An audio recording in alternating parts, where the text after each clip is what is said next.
The Pogues search for the legendary city of gold in Outer Banks Season 3, and here is the true story of El Dorado that the treasure hunt is based on. Warning, contains spoilers for Outer Banks Season 3. Outer Banks Season 3 makes a treasure out of El Dorado and the real story behind the legendary city of gold. After finding the Cross of Santo Domingo in Season 2, the Pogues return with a mission to help find evidence that El Dorado exists.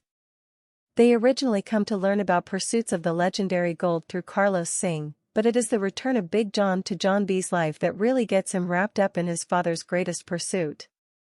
The result is a race to gather information and clues to find El Dorado, culminating in a search through South America to find the lost city. The introduction of El Dorado to Outer Banks Season 3 comes through links to the other legendary treasures that the Pogues have had a hand in finding.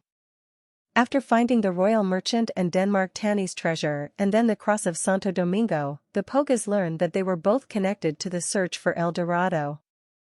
This includes more revelations about Pope and Denmark Tanny's family ties, while his diary also holds valuable information to find the city of gold.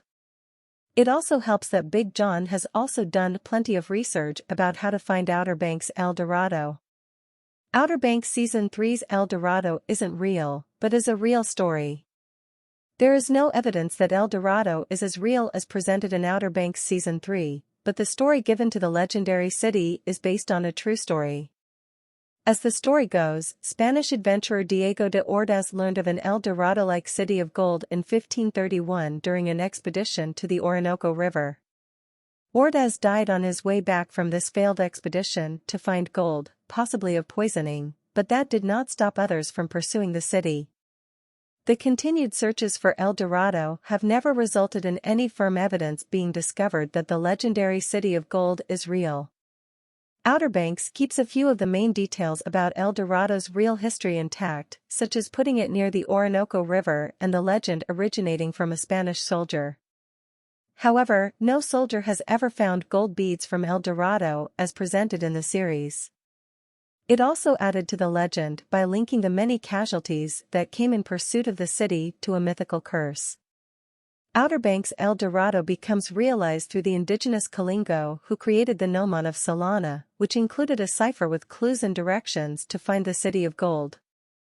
How Outer Banks using real-world legends improves the show.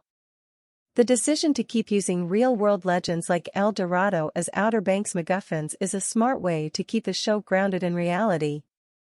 It is easier to believe the search for these legendary artifacts and locations when they are based on actual stories that already exist in human history.